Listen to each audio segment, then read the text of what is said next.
गोविंद हरे मुरारे नाथ नारायण वासुदेव।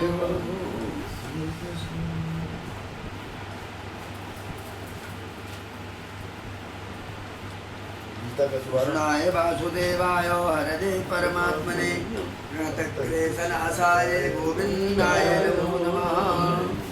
पार्थाय प्रतिबोधितां भगवता नारायणेन स्वयं व्यासेन ग्रथितां पुराणमुनिना मध्ये महाभारतम।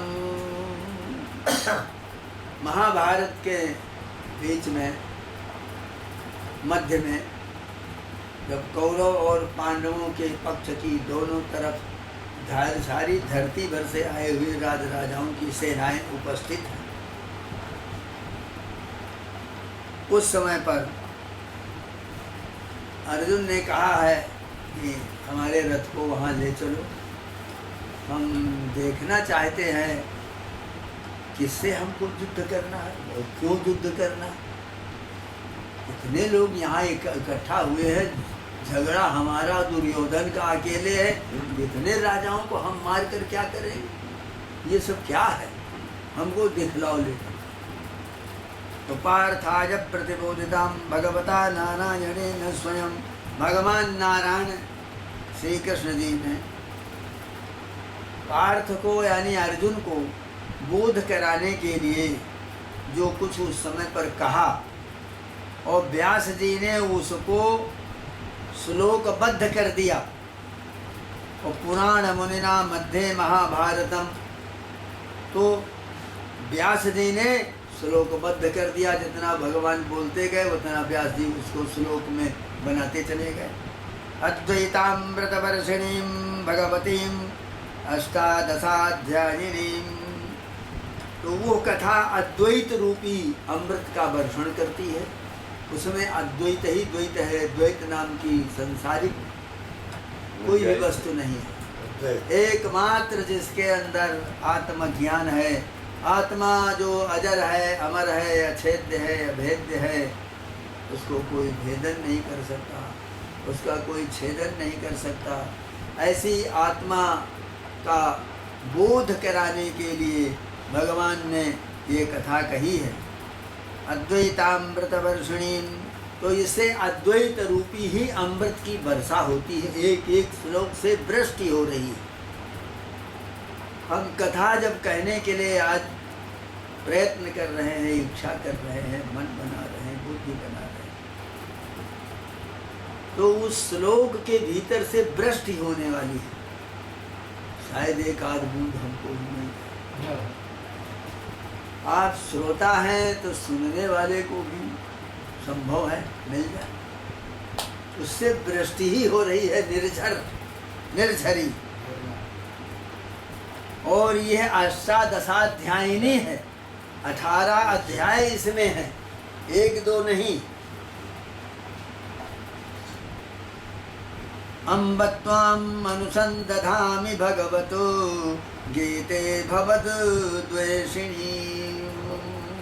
हे अम्बे, हे माँ, आप प्रकट हुई हो भगवान नारायण के मुखारबिंद से। मध्य महाभारतम, जिस समय पर महाभारत होने वाला है, अर्थात हमारे जीवन का एक महाभारत और एक वो विशाल महाभारत, उस समय पर आप प्रकट हुई हो साक्षात भगवान के मुख से।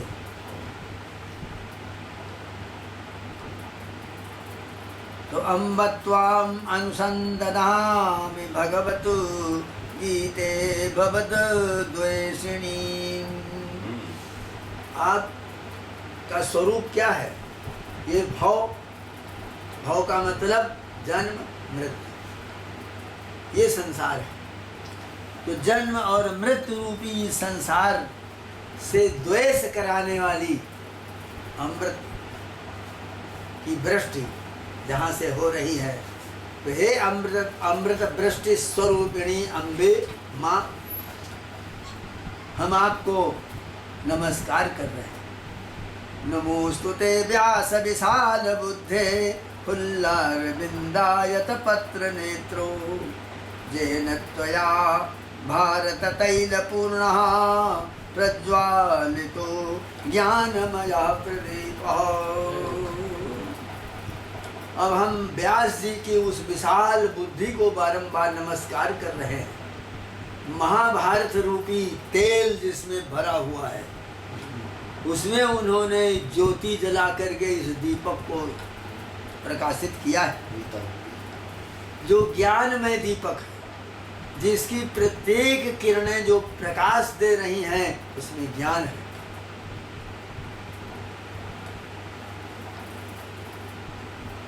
भगवान कृष्ण के मुखार बिंद से भी निकली हुई इस गीता का महत्व होते हुए भी नहीं होता,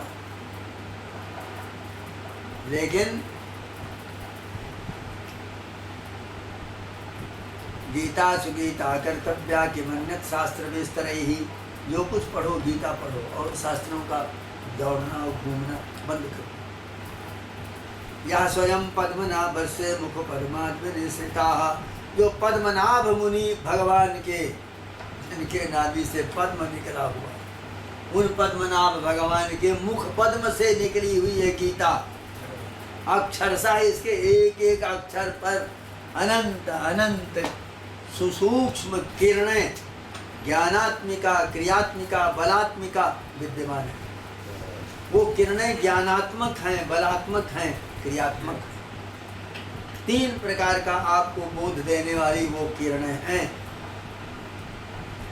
प्रपन्न पारिजातायो तोत्र वेत्रैक पाणरे ज्ञान मुद्राय कृष्णायो गीतामृत दुहे नमः। एक पारिजात वृक्ष है, कल्प वृक्ष, और वो प्रपन्न है, परिपूर्ण है। तो उसमें तोत्र वैत्रैक पाणये, जैसे एक हाथ से ही और उसके सब प्रकार के फलों को प्राप्त कर लिया जाए, ऐसी जो भगवान कृष्ण के पास में ज्ञान मुद्रा है, ज्ञान मुद्राय कृष्णाय गीतामृत दुहे नमः। पांचों अंगुलियों से इस गीता को उन्होंने दुहा है, दोहन किया। गाय के थनों से इसका दोहन किया। तो वो गाय कहाँ है? सर्वोपनिषदो गावो दोग्धा गोपाल नंदन। ये उपनिषद भाग जितना है वेदों का, 4000 मंत्र, वही ज्ञान है। उसको उन उपनिषद रूपी गाय के थनों से अर्थ, धर्म, काम, मोक्ष, चार थन होते हैं। एक अर्थ है, ज्ञान है, मोक्ष है, धर्म है, चार है, धर्म, अर्थ, काम, मोक्ष। 4 प्रकार के एक एक थन हैं। उन थनों से भगवान ने अपने एक हाथ से दोहन किया। लेकिन कैसे दूध निकलेगा? बिना बछड़ा के दूध निकलेगा नहीं। और बछड़ा जब उसमें धक्का मारता है अपने, और मुख से पीता भी जाता है और धक्का भी मारता जाता है, तब दूध आता है, ऐसे दूध आता नहीं। तो इसलिए सर्वोपनिषदो गावो दुग्धा गोपाल नंदन। गोपाल नंदन ने गाय, उपनिषद रूपी गाय का दूध दुहा। और उन्होंने पार्थो वत्सः सुधीर भोक्ता दुग्धम गीतामृतम महतो। अर्जुन को बछड़ा बनाया। गाय ने पहुंचा मारे जोर से थन में, मुंह में डाल करके, तब तो वो पिन्हाएगी, और जब तक पहनाएगी नहीं तब तक दूध कैसे निकलेगा? तो अर्जुन बीच बीच में जो प्रश्न कर रहे हैं वो उसमें धक्का मार रहे हैं अर्जुन, और भगवान दोहन करते चले जा रहे हैं दूध को। लेकिन उसको पीने वाला कौन होगा? तो कहते हैं सुधीर भोक्ता, सुष्ट धी बुद्धि जस, जिसकी बुद्धि संयत है। संसार रूपी इस भयावने जन्म मृत्यु रूपी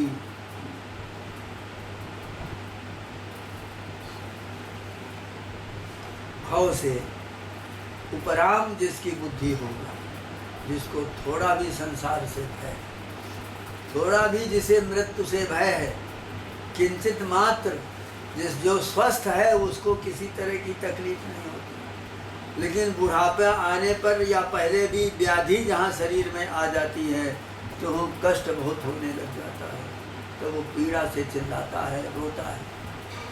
उस अवस्था में उसकी बुद्धि क्या होती है?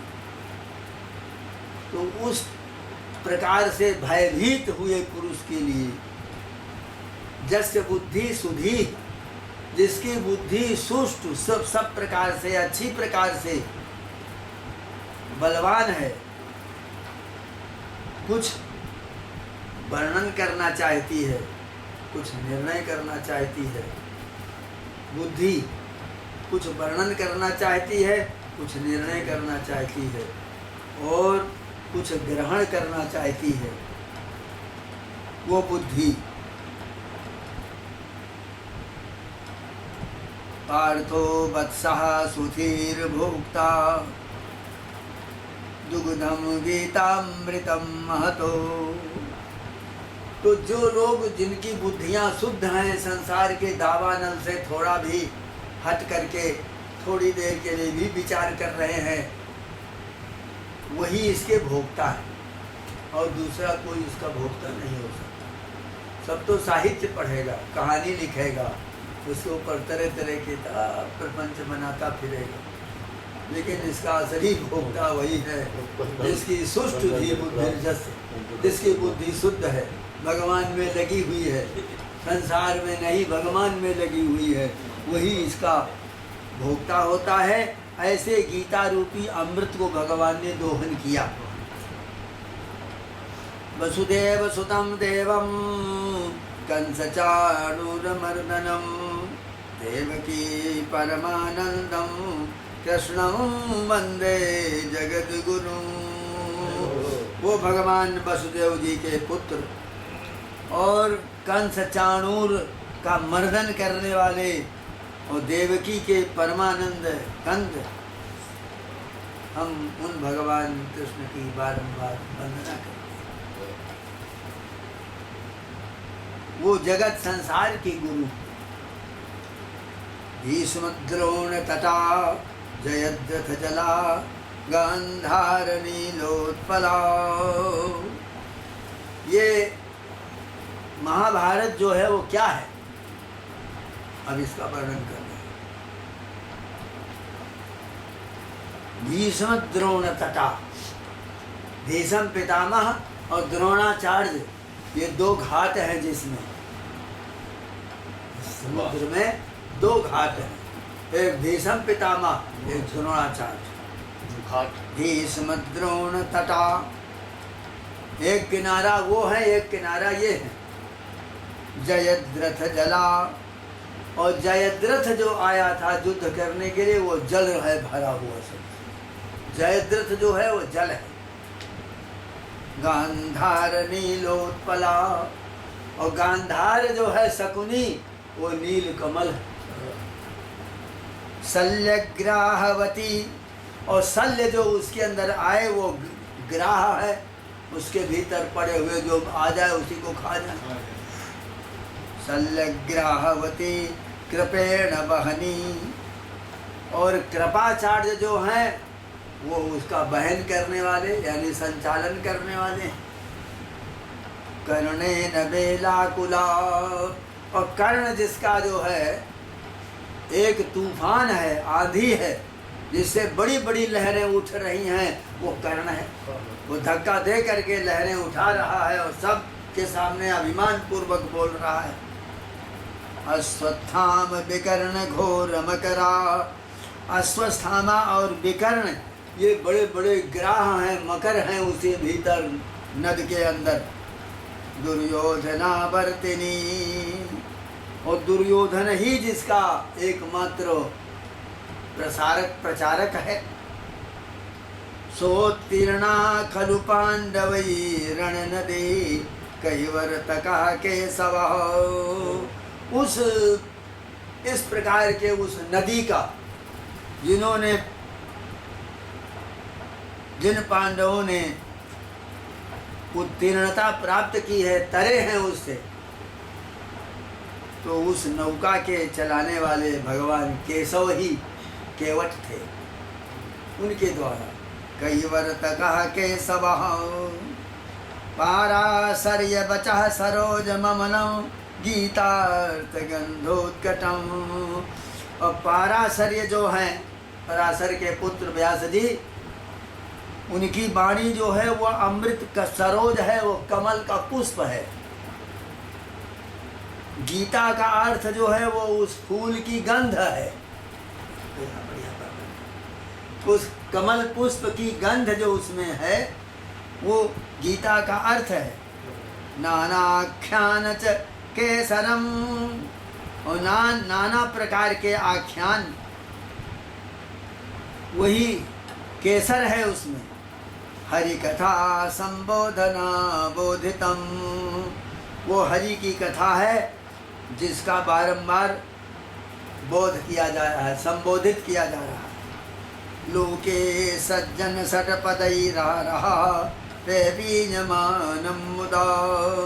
ऐसे कमल पुष्प के ऊपर जिसमें गंध भी है और केसर भी उसमें है, झुमका भी उसके भीतर है, तो जो लोक में सज्जन पुरुष जो हैं वही खटपद भ्रमर हैं, भंवरे हैं, वही इस रस को पी सकते हैं उड़ते हुए आकर के, प्रसन्न हो करके।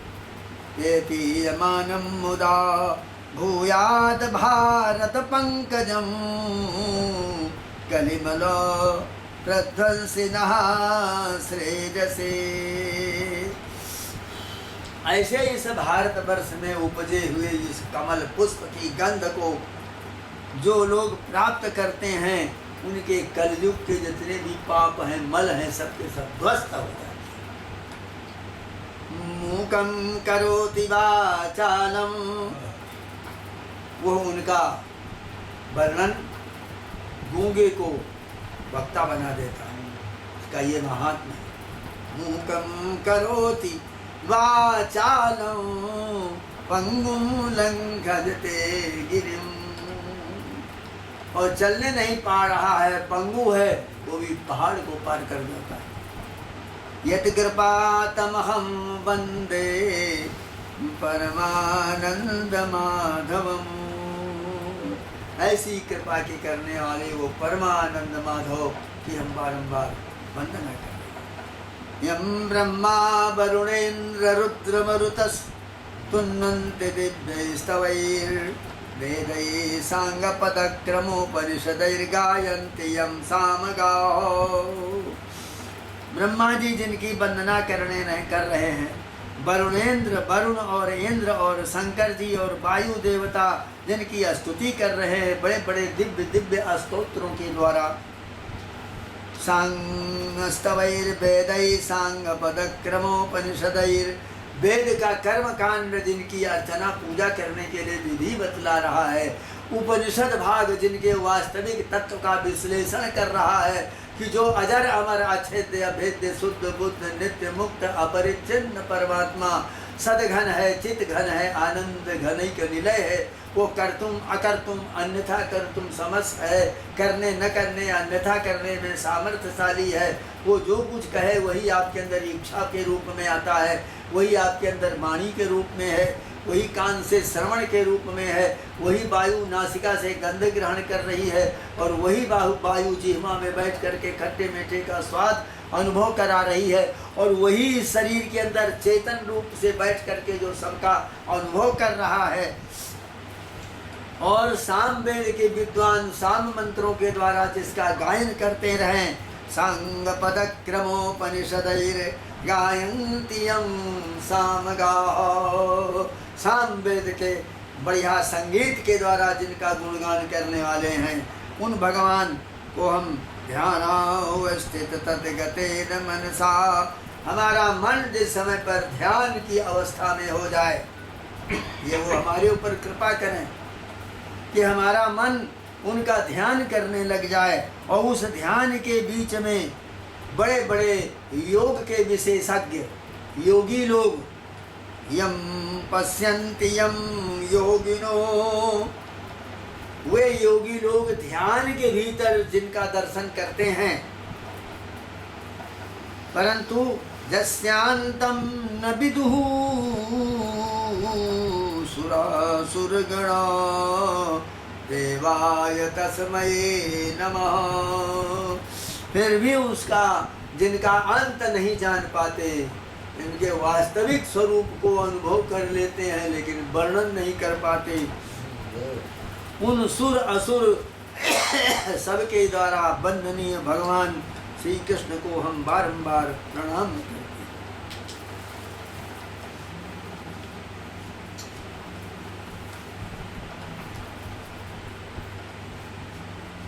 ये ध्यान हुआ, भगवान का ध्यान हुआ। अब इसका महात्म जो है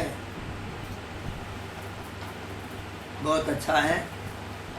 धरा और विष्णु का, यानी वराह पुराण में विष्णु भगवान से धरा ने प्रश्न किया है पृथ्वी ने, तो भगवान ने जो वर्णन किया है वो गीतामृत दुहे नमः, उन भगवान को नमस्कार किया जाता है, और वही गीता का महात्म है। भगवान परमेशानो भक्तिरव्य विचारणी प्रारब्धम बुद्धिमानस्य कथम भवति। हे प्रभो, हे प्रभो, भगवान में अव्य विचारणी यानी स्वार्थ रहित निष्काम भाव से रहने वाली, अहरनिश रहने वाली, सदा बनी रहने वाली ऐसी भक्ति कैसे होती है, हम ये जानना चाहते हैं। ये प्रश्न किया, पृथ्वी ने प्रश्न किया। और प्रारब्ध कर्म का भोग कैसे हो,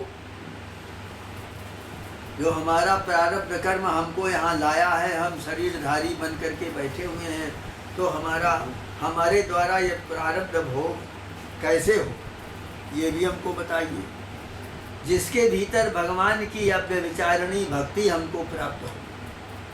हम भोग तो भोग रहे हैं, लेकिन स्वार्थ में अंधे हो रहे हैं। विष्णुर्वाचो प्रारब्धम बुद्धिमानो हि गीताभ्यासोरता सदा समुक्ता शाश्वती लोके कर्मणा नोपलिप्यते। कहते प्रारब्ध का भोग करते हुए गीता का अभ्यास करता रहे तो वो मुक्त हो जाता है, सुखी होता है और कर्मों में लिम्पायमान नहीं होता। महापापादि पापानि गीता ध्यानम करोति चेतो क्वचित् स्पर्शं न कुर्वन्ति नलिनी दलमं भुवतो। बड़े बड़े पाप भी उसको जैसे कमल के पत्ते के ऊपर जल का बिंदु लुढ़क कर चला जाता है, उससे लिम्पायमान नहीं होता।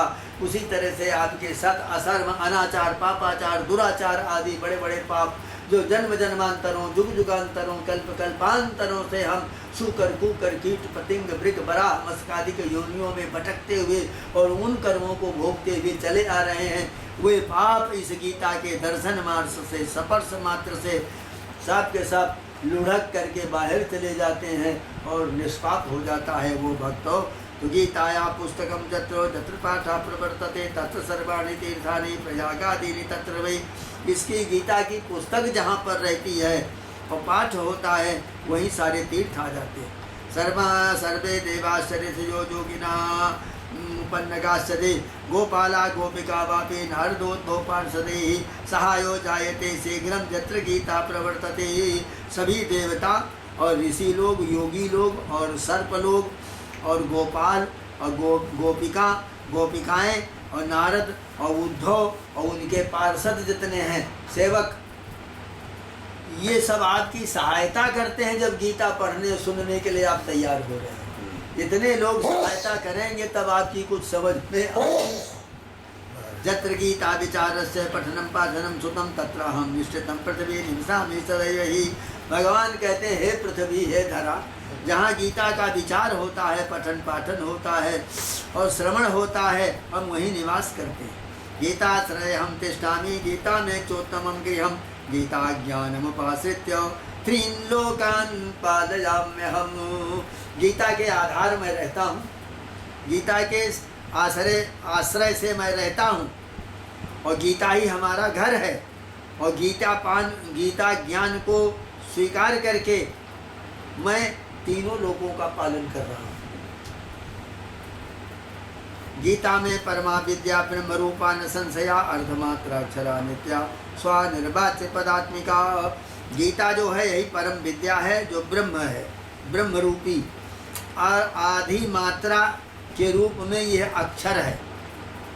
अर्धमात्रा वो नित्य है, अनिर्वाच्य है, वर्णन करने से चाहे जितना वर्णन करो उसका अंत नहीं होता। चिदानंदेन कृष्णेन प्रोक्ता स्वमुक्तोर्जुनं वेदत्यदि परानंदा तत्त्वार्थो ज्ञान संयुता।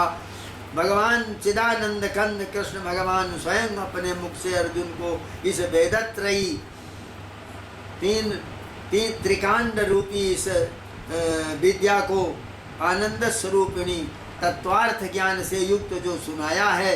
यो अष्टादश जपि नित्यम नरो निश्चल मानसा ज्ञान तद्दिन लभते ततो जाते परम पदम। ये 18 अध्याय की कथा को जो लोग निश्चल मन से सुनते हैं, पढ़ते हैं, ज्ञान सिद्धि उन्हें प्राप्त होती है और परम गति को वो जाते हैं। पाठे समर्था संपूर्णे ततोर्धम पठता पठमाचरेत तदा गोदानगम पूर्णम लभते नात्र संशयाः। पूरी पाठ न कर सको तो आधा श्लोक ही पढ़ दो तो भी एक गोदान करने का फल आपको मिलेगा।